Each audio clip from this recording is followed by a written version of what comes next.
அன்பு உறவுகளுக்கு இனிய வணக்கங்கள். இன்றைய பதிவில் சிம்மராசி அன்பர்களுக்கான ராகு கேது பயிற்சி பலன்களை தான் பார்க்க போறோம். சிம்மராசி அன்பர்களுக்கு நிறைய பயனுள்ள தகவல்கள் இந்த வீடியோல கொடுத்துருக்கோம். கொஞ்சம் கூட வீடியோவை ஸ்கிப் பண்ணாம முடிஞ்ச வரைக்கும் முழுமையா பார்க்க முயற்சி செய்யுங்க. வாங்க வீடியோக்குள்ள போலாம். சிம்மராசியை பொறுத்த வரைக்கும் மகம் 1, 2, 3, 4ஆம் பாதங்கள், பூரம் 1, 2, 3, 4ஆம் பாதங்கள், உத்திரம் 1ஆம் பாதத்தை உள்ளடக்கியது சிம்மராசி. சிம்மராசிக்கு அதிபதி சூரிய பகவான். வீடியோல சொல்லக்கூடிய பலன்கள் ஆண் பெண் இருப்பாளருக்கும் பொருந்தக்கூடிய பலன்கள். ஒரு சின்ன இன்ஃபர்மேஷன், எங்ககிட்ட தரமான பிஜிடிஆர்பி ஜுவாலஜி நோட்ஸ் இருக்கு, with psychology and general knowledge நோட்ஸும் இருக்கு. தேவைப்படுறவங்க ஜாதகம் பார்க்க கீழே கொடுக்கப்பட்டிருக்க கான்டாக்ட் நம்பருக்கு தொடர்பு கொள்ளவும். முக்கியமான விஷயம், எம்எஸ்சி பிஎட் ஜுவாலஜி டீச்சர்ஸ் மட்டும் கால் பண்ணுங்க, மற்ற டிபார்ட்மெண்ட் நோட்ஸ் எங்ககிட்ட இல்லை. வரக்கூடிய மே 18ஆம் தேதி அன்னைக்கு ராகு கேது பயிற்சி நிகழ இருக்கு. சிம்மராசிக்கு கடந்த காலகட்டங்கள்ல அஷ்டமஸ்தானமான 8ஆம் பாவகத்துல சஞ்சாரம் செஞ்ச ராகு இப்ப பயிற்சியாகி கலத்திரஸ்தானமான 7ஆம் பாவகத்துல சஞ்சாரம் செய்ய இருக்கார்.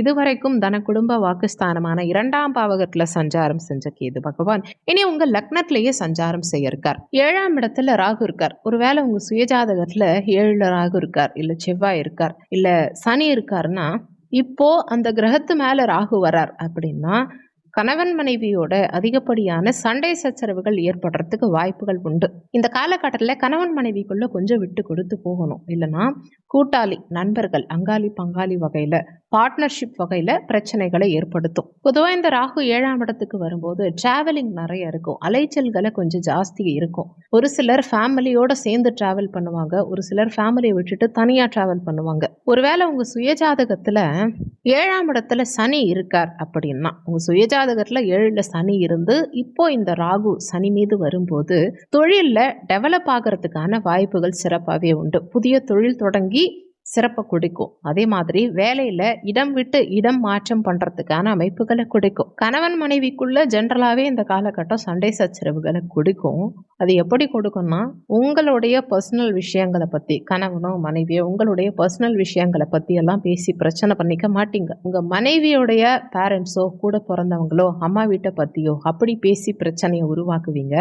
இல்லைன்னா மனைவி கணவனுடைய கூட பிறந்தவங்களை பற்றியோ, அம்மா அப்பா பற்றியோ, இப்படி உங்கள் கணவனுடைய மனைவியோடைய உறவுகள் சம்பந்தமான விஷயங்களை பற்றி பேசி சண்டை சச்சரவுகளை உருவாக்குவீங்க. ஒரு சிலர் கூட்டு குடும்பத்தில் இருக்கீங்க கல்யாணம் ஆகி அப்படின்னா இந்த பீரியட்ல தனி கொடுத்தனும் போகிறதுக்கான வாய்ப்புகள் அதிகமாகவே உண்டு. ஒரு சிலருக்கு இவ்வளோ நாளாக குடியிருந்த இடத்தை விட்டு இடமாட்டம் பண்ணுறதுக்கான அமைப்புகளை கொடுக்கும். அதுக்கு காரணம் நிறைவா இருக்கலாம். நான் இவ்வளோ நாளாக இந்த வீட்டில் வசிச்சு பெருசாக ஒரு நல்லது எனக்கு நடக்கலை, இந்த வீட்டுக்கு வந்ததுல இருந்து ஒரே தடையாவே போயிட்டு இருக்கு, இந்த வீட்டுல வாஸ்து சரியில்லை, இப்படி ஏதாவது ஒரு காரணம் சொல்லி இடம் விட்டு இடம் மாறத்துக்கு உண்டான அமைப்புகளை கொடுக்கும். உத்தியோகத்துல இருக்கவங்களுக்கு உத்தியோகம் விருத்தி அடையும். இந்த காலகட்டத்துல கொஞ்சம் கூடுதலா ஸ்ட்ரெயின் பண்ணுவீங்க. ஆனா இவ்வளவு நாள் இருந்ததை விட இந்த காலகட்டத்துல கொஞ்சம் கூடுதலாவே முன்னேற்றம்ங்கிறது இருக்கும். கிட்டத்தட்ட ஒரு 18 மாசத்துக்கு ராகுவும் கேதுவும் இதே இடங்கள்ல தான் சஞ்சாரம் செய்ய போறாங்க.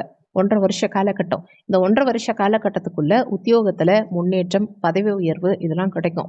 உங்க வேலைக்கு உண்டான ப்ராப்பர் ரெகக்னைஸ் கிடைக்கும். உங்க மதிப்புக்கும் உங்க திறமைக்கும் அங்கீகாரம் கிடைக்கும். கடந்த 1.5 வருஷ காலகட்டமா ஃபேமிலியை கூட பெருசா கவனிக்காம முழுக்க முழுக்க முழுக்க வேலைன்னு நீங்க கெரியர் பேஸ்டு அதிகமா கான்சென்ட்ரேட் பண்ணிருப்பீங்க. உங்க வேலைக்கு அதிக முக்கியத்துவம் கொடுத்திருப்பீங்க. அப்படி கஷ்டப்பட்டு உழைச்சிங்க இல்லையா, அந்த வேலைக்கு ஏற்கனவே நீங்க செஞ்ச கடினமான அந்த உழைப்புக்கு இப்போ அங்கீகாரம் கிடைக்கும். கடந்த காலகட்டங்கள்ல நீங்க உழைச்சும் வேலை பார்த்தும் அதுக்கு ஒரு அங்கீகாரம் கிடைக்காம, உங்க வேலைக்கு ரெகக்னைஸ் கிடைக்காம இருந்திருக்கும் இல்லையா, அதையெல்லாம் இப்போ நீங்க எதிர்பார்க்கலாம். கடந்த காலகட்ட பணிகளுக்கான பயன் இந்த காலகட்டத்துல நிச்சயமா சிறப்பா கிடைக்கும். பொருளாதார முன்னேற்றம் இருக்கும், தொழில் ரீதியான முன்னேற்றம் இருக்கும், குடும்பத்துல அசையா சொத்து சேர்க்கை இருக்கும், நகை நட்டு சேரும். ஏற்கனவே பேங்க்ல வச்சு அடமானத்துல இருந்திருக்கலாம், அதையெல்லாம் மீட்டுட்டு வருவீங்க. புதுசா ஒரு சிலர் நகை நட்டு வாங்குவீங்க. சிலருக்கு இன்வெஸ்ட்மெண்ட் சைட்ல பொருளாதாரம் வந்து சேரும். ஆனா இதுல பிளஸும் இருக்கு.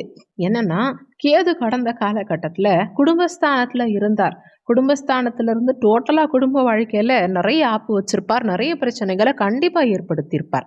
ஆனா இப்போ லக்னத்துக்கு வரப்போறார். கடந்த காலகட்டத்தை காட்டிலும் குடும்ப வாழ்க்கையில பிரச்சனைகள்ங்கிறது இப்போ கண்டிப்பா குறைய ஆரம்பிக்கும். என்ன காரணம்னா, குடும்பஸ்தானத்துல கேது இருந்ததை விட அங்க இருந்து கெடுக்கிறத விட லக்னத்துல வந்தமரும் போது பெரிய அளவுல தாக்கத்தை ஏற்படுத்த மாட்டார். உங்க மனரீதியான தாக்கத்தை உங்களுக்கு ஏற்படுத்துவாரே தவிர குடும்ப வாழ்க்கையில பிரச்சனைகளை ஏற்படுத்த மாட்டார். குடும்பஸ்தானத்தை விட்டு மேல வந்ததுனால ஹெல்த் நல்லா இருக்கும், குடும்பம் நல்லா இருக்கும். சிலருக்கு சர்ஜரி பண்ற மாதிரி நிலை இருந்திருக்கும். ஆனா அதெல்லாம் இப்போ சரியாகும். நீங்க சர்ஜரி அளவுக்கு போகவே வேண்டியதில்லை. ஜஸ்ட் ஒரு மாத்திரை மருந்துலயே சரியாகிற மாதிரி நிலையை கொடுத்துரும் ஹெல்த். அதே மாதிரி கிரானிக்கல் டிசீஸ்ல இருக்கவங்களுக்கெல்லாம் உங்க நோய் நொடிகள் கண்ட்ரோலுக்கு வரும். பொருளாதாரம் நல்லபடியா ஒரு முன்னோக்கி நகரும், முன்னேற்றத்தை கொடுக்கும். ஏன்னா தனஸ்தானத்துல தானே இவ்வளவு நாளா கேது இருந்தார். தன வருமானத்துல டோட்டலா 0 பண்ணியிருப்பார்.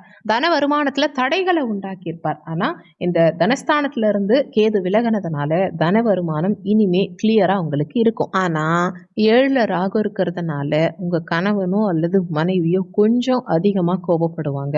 அவங்க கிட்ட கொஞ்சம் விட்டு கொடுத்து தான் போகணும். முக்கியமான விஷயம், பார்ட்னர்ஷிப் பிஸ்னஸ் பண்ணிட்டு இருக்கவங்க இந்த காலகட்டத்தில் கொஞ்சம் கவனமா இருந்துக்கணும்.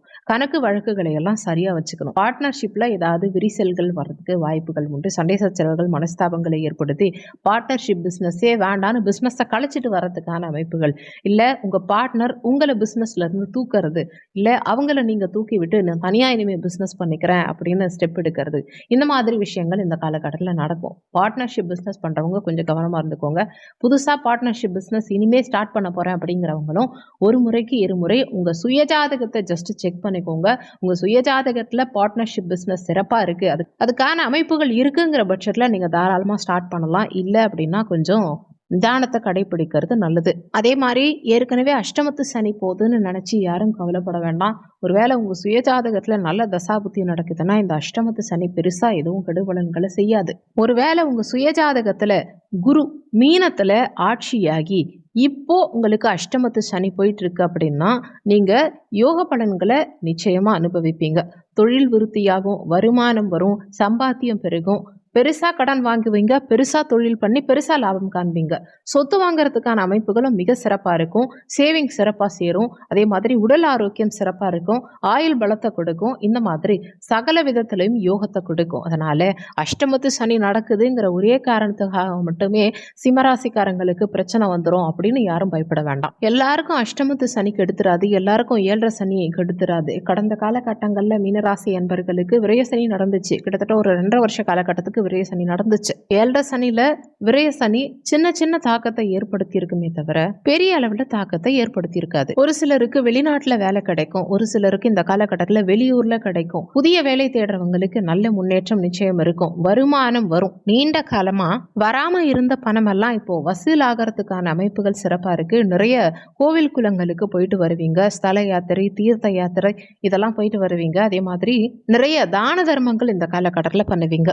கடந்த காலகட்டங்கள்ல அனுபவிச்ச பிரச்சனைகளிலிருந்து இப்போ ரிலீவ் ஆவீங்க. ஏன்னா கடந்த காலகட்டம் ரொம்ப தொந்தரவுகளை கண்டிப்பா ராகு கேது பயிற்சி மூலமா உங்களுக்கு கொடுத்துருக்கும். அதுல இருந்து இப்ப கொஞ்சம் ரிலீவ் ஆகிறதுக்கான அமைப்பை தான் இந்த ராகு கேது பயிற்சி உங்களுக்கு கொடுக்கும். இந்த காலகட்டத்தை இன்னுமே சிறப்பா கொண்டு போகணும். அதாவது இந்த ராகு கேதுவை பூஸ்டப் பண்றதுக்கு, நற்பலன்கள் அதிகம் அனுபவிக்கிறதுக்கும் கெடுபலன்கள் குறையறதுக்கும் என்ன பண்ணலாம்னா, ராகு கேதுக்களுக்கு பரிகாரம் பண்ணலாம். ராகுவுக்கு அதிதெய்வத்தை துர்க்கையம்மன். துர்க்கையம்மன் வழிபாடு செவ்வாய்க்கிழமை அல்லது வெள்ளிக்கிழமை அல்லது ஞாயிற்றுக்கிழமை தினங்கள்ல ராகு கால நேரத்துல துர்க்கையம்மனுக்கு சிவப்பு நிற மலர் சூட்டி குங்கும அர்ச்சனை பண்ணி தீபமேற்றி வழிபாடு செய்யறது மூலமா, துர்க்கையம்மன் வழிபாடு செய்யறது மூலமா ராகுவனால ஏற்படக்கூடிய தாக்கம் பெருவாரியா குறைந்து உங்களுக்கு முன்னேற்றகரமான பலன்கள் கிடைக்கும். கூடவே கேதுவுக்கு அதிதெய்வத்தை விநாயக பெருமான்கிறதுனால ஞாயிற்றுக்கிழமை தினம் அல்லது சதுர்த்தி, சங்கடஹர சதுர்த்தி தினங்கள்ல அருகம்புல் சாற்றி விநாயக பெருமானுக்கு இரட்டை தீபம் ஏற்றி வழிபாடு செய்யறது மூலமா